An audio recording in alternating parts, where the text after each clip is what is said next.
Hi hello నమస్తే good morning everyone. ఎలా ఉన్నారు అందరూ బాగుండాలని ఆ దేవుని కృప ఆశీస్సులు మీపై ఎల్లప్పుడూ ఉండాలని మనస్ఫూర్తిగా కోరుకుంటూ సౌజీ మీ ఇంట్లో ఒక్కరు. చూడండి ఫ్రెండ్స్, ప్రతిరోజు మనం చేసే పనులే అండి. ఎలాంటి కంగారు హడావుడి లేకుండా ప్రశాంతంగా చేసుకుంటూ పోతే మనకి ఎంత పనైనా సరే చేశాము అని అస్సలు అనిపించదు అనమాట. సో ఎన్ని వంటలైనా సరే ఎంతసేపు అయినా సరే కిచెన్లో ఉండాలి అనిపిస్తుంది అనమాట. సో ఈరోజు అయితే ఇంకా గురువారం మార్నింగ్ ఇంకా టిఫిన్ అయితే ఇడ్లీ వేసేసానండి. మా పిల్లలకు పెట్టేసి నేను కూడా తినేసాను అనమాట.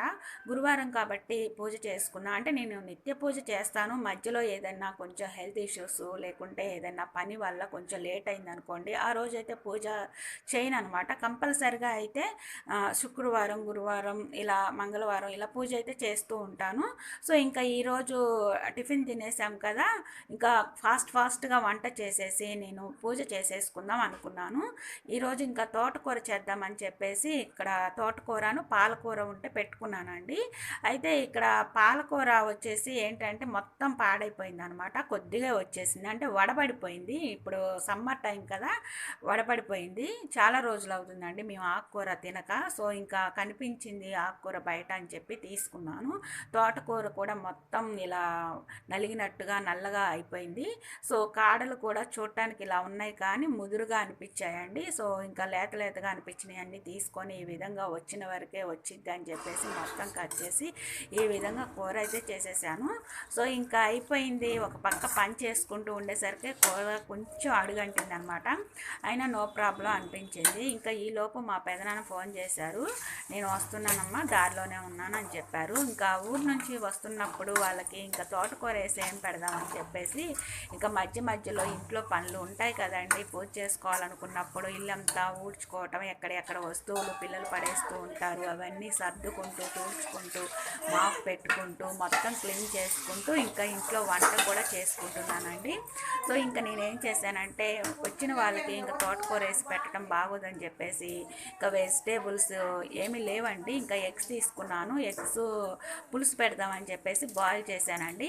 ఎగ్స్ అయితే చాలా నీట్గా అంటే ఎలాంటి డ్యామేజ్ లేకుండా బాయిల్ అవ్వాలి అనుకున్నట్లయితే మీరు బాయిల్ చేసేటప్పుడు కొద్దిగా రాళ్ళుప్పు వేసేసేయండి. అసలు ఎలాంటి డ్యామేజ్ ఉండదండి. చాలా చక్కగా నీట్గా ఉడుకుతాయి అన్నమాట. సో ఇప్పుడైతే పైన పొట్టు తీస్తున్నాను కదా, అసలు కొద్దిగా కూడా డ్యామేజ్ ఉండదు. సో ఒక పక్క అయితే ఇలా నేను ఆనియన్స్ అన్నీ వేసేసి ఇలా బాండీలో వేగనిస్తున్నానండి. సో ఎగ్ పులుసు కోసం నేనైతే ప్రిపేర్ చేసుకున్నాను, చింతపండు కూడా. సో ఇంకా మా పిల్లలైతే హడావుడి అనమాట. నాకైతే న్యూడిల్స్ చేయి మమ్మీ, న్యూడిల్స్ చేయని. ఇంకా వాళ్ళకు ఈవినింగ్ న్యూడిల్స్ చేద్దామని చెప్పేసి బఠానీ కూడా పక్కన నానబెట్టేసుకున్నాను. మా బాబు ఎగ్ న్యూడిల్స్ అసలు తినడనమాట. నార్మల్గా వెజిటేబుల్స్ క్యారెట్, టమాటోస్, బఠానీస్ ఇలాంటివి వేస్ట్ చేస్తేనే తింటాడు. సో ఇంకా నేనేం చేశాను, ఇందులో అయితే కొంచెం అల్లం వెల్లుల్లి పేస్ట్ వేసుకున్నాను. సో మీకు రాదని కాదండి, సో నేను ఎలా చేస్తాననేదే మీకు చెప్తున్నాను అనమాట. సో నేను ఇంకా తొందరగా అల్లం వెల్లుల్లి పేస్ట్ వేసేసి ఇలా కొంచెం వేగనిచ్చేసాను. దగ్గర పడింది అనమాట.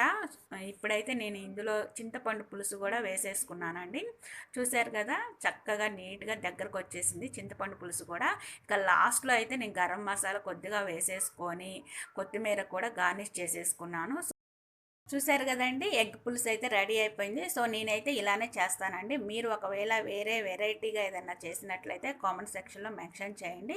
సో ఇంకా ఇవన్నీ పక్కకు సర్దేసి ఇంకా గబా వెళ్ళేసి లేట్ అయిపోతుందని చెప్పేసి స్నానం చేసి వచ్చేసాను. ఇంకా ఇంట్లో పని అంతా కంప్లీట్ అయిపోయింది కదా అని చెప్పేసి పూజ అయితే చేసేసుకుంటున్నానండి. పూజ అయితే నేనైతే అసలు 10 o'clock లోపే చేసుకుంటానండి. ఎందుకంటే నాకు అప్పుడు చేస్తేనే కొంచెం ప్రశాంతంగా ఉంటుంది. లేట్ అయితే ఇంకా ఏంటో బద్ధకం అనిపిస్తుందండి. అంటే అనుకోవచ్చు 11:30కి 12 లోపు మనం చేసుకోవచ్చు కదా అనుకుంటూ ఉంటాము. సో నాకు ఎందుకో ఇంకా చేయాలి అనిపించదు. 10:30, 11 అంటే పండగల టైంలో అయితే 11 అయినా పర్వాలేదు. ఎందుకంటే మనం ప్రసాదాలు అవన్నీ చేస్తూ ఉంటాం కాబట్టి మనం లేట్గా చేసుకున్నా పర్వాలేదు. కానీ ఇలాంటి టైంలో లేట్గా చేసుకుంటే నాకు అసలు చేయాలనిపించదండి. సో అందులోని ఇప్పుడు సమ్మర్ టైం కాబట్టి పిల్లలు లేట్గా లేస్తున్నారు కాబట్టి ఈ కొంచెమైనా లేట్ అవుతుంది, కానీ స్కూల్కి వెళ్ళేటప్పుడు అయితే ఇంకా మార్నింగే వంట కూడా అయిపోయి వాళ్ళ బాక్సులన్నీ కట్టేస్తాను కాబట్టి ఇంకా 8:30 కల్లా నాకు ఇంట్లో పని అంతా కంప్లీట్ అయిపోతుంది. చక్కగా ఇంకా పూజ కూడా చేసేసుకుంటాను అనమాట. సో ఇప్పుడైతే నేను మీకు ఒకటి చూపించాను కదా, ఇంతకుముందు అయితే నేను పూజ చేసుకునేటప్పుడు సాంబ్రాణి టెంకాయ చిప్పలు ఉంటాయి కదా, అవి ఎండిపోయినవి చిన్న చిన్న ముక్కలుగా చేసి వాటిని వేడి చేస్తే ఒక బొగ్గులాగా తయారవుతుంది. వాటిపై సాంబ్రాణి వేసి ఒక ధూపంలాగా ఇంట్లో ఇలా చేస్తాను. అయితే ఇప్పుడు ఏం చేశానంటే కొత్తగా మీకు ఫస్ట్ చూపించాను కదా, సాంబ్రాణి కప్స్ వస్తున్నాయి కదా, ఒకసారి ట్రై చేద్దామని తెప్పించానండి. ఈ కప్స్ వచ్చేసి నాకైతే 60 రూపీస్ పడింది అనమాట. సో ఇందులోనే సాంబ్రాణి ఉంటుంది. నాకు చెప్పారు ఏం లేదమ్మా, జస్ట్ స్టవ్ వెలిగించేసి దానిపై పెట్టేసి ఒక సైడ్ నుంచి కాలుతూ వస్తుందని చెప్పారు.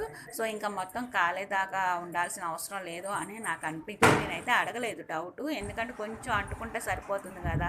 ఇంకా దేవుడి దగ్గర అయితే ధూపం ఇచ్చేసాను. ఆ తర్వాత ఇల్లంతా కూడా ధూపం ఇచ్చేసి కొంచెం సేపు అయితే నేను బెడ్రూమ్లో, మళ్ళీ కొంచెం సేపు హాల్లో, కొంచెం సేపు కిచెన్లో ఇలా పెట్టేశాను అనమాట. ఎందుకంటే మనకి దోమలు ఎక్కువగా ఉన్న ఈ ధూపానికి పోతాయి. అదేవిధంగా ఇంట్లో ఏదన్నా నెగిటివ్ ఎనర్జీ ఉన్నా కూడా మంచి పాజిటివ్ ఎనర్జీ అయితే వస్తుంది. అదేవిధంగా మన ఇంట్లో ఏదైనా సరే కొంచెం హెల్త్ ఇష్యూస్తో బాధపడుతున్నా, అంటే దగ్గు, జలుబు ఇలాంటి వాటితో ఉన్నా కూడా అవి కూడా కొంచెం పోతాయి అన్నమాట ఇలాంటి ధూపం స్మెల్ పీల్చడం వల్ల.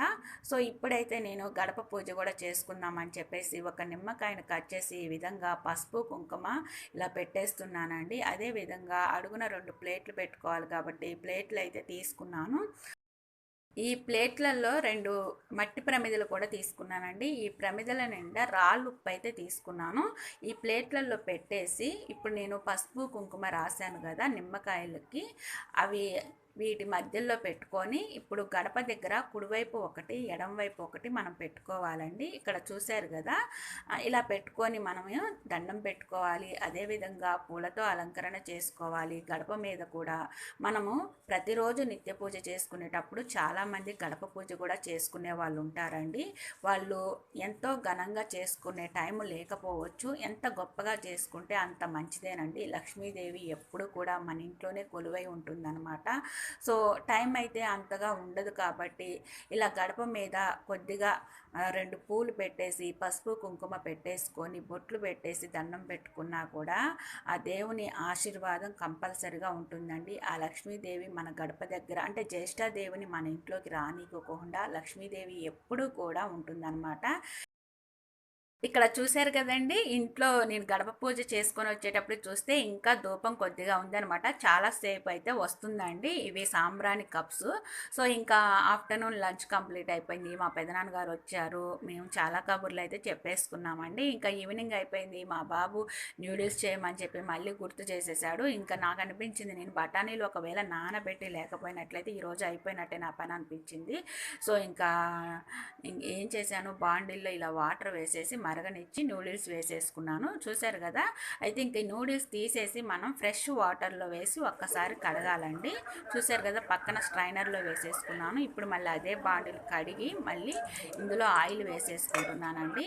అయితే మనం పక్కన క్యారెట్, ఆనియన్, టమాటో, పచ్చిమిర్చి ఇలా కట్ చేసి పెట్టుకోవాలన్నమాట. బీన్స్ కూడా వేసుకోవచ్చు. మా బాబుకి ఎగ్ నూడిల్స్ అసలు ఇష్టం ఉండదు. ఎప్పుడన్నా మేము బయట తెప్పించామనుకోండి నూడిల్స్ తినటానికి అస్సలు ఇష్టపడడు. ఎందుకంటే ఘాటుగా ఉంది మమ్మీ, నాకు ఎగ్ నూడిల్స్ అసలు ఇష్టం ఉండదు అని చెప్తాడనమాట. అంటే ఘాటుగా ఉంది అంటే వాళ్ళు టమాటా సాసు, చిల్లీ సాసు అన్నీ వేస్తూ ఉంటారనమాట. సో అలాంటి వాటికి ఇష్టపడట్లేదని నాకు అర్థమైపోయింది. కాబట్టి ఇంట్లో నేనైతే ఎలాంటి సాసులు అసలు యూజ్ చేయనండి. ఓన్లీ నూడిల్స్లో వచ్చే మసాలా ఒకటి, సాల్ట్ ఒకటి యాడ్ చేస్తానమాట. సో ఈ విధంగా అయితే క్యారెట్స్, ఆనియన్స్ ఇలాంటివి వేస్తే మా బాబు చాలా చక్కగా తింటాడు. సో ఇప్పుడు బఠానీస్ కూడా వేసేసాను. ఇదైతే ఒక 10 to 15 మినిట్స్ అయితే కంపల్సరీగా మగ్గాలండి. ఎందుకంటే క్యారెట్స్ మగ్గాల్సినవే, బఠానీస్ అంటే ఆల్రెడీ మీకు తెలుసు నానబెట్టి ఉన్నాను కాబట్టి లైట్గా మగ్గినా సరిపోతుందన్నమాట. ఇక్కడ చూసారు కదండి. ఇప్పుడైతే టమాటా ముక్కలు కూడా వేసేసి ఇంకొక 5 మినిట్స్ పాటు మగ్గనివ్వాలండి. ఎందుకంటే ఇంకా మనం ఇందులో అయితే ఎలాంటి వాటర్ వేయం కాబట్టి మనం దాదాపుగా ఇలా దగ్గరుండి మగ్గేటట్టుగా అడుగు మాడకోకుండా చూసుకుంటూ ఇలా కలుపుతూనే ఉండాలండి. సో ఒక 5 మినిట్స్ తర్వాత మీకు చూపిస్తున్నాను చూడండి ఎంత చక్కగా మగ్గిందో.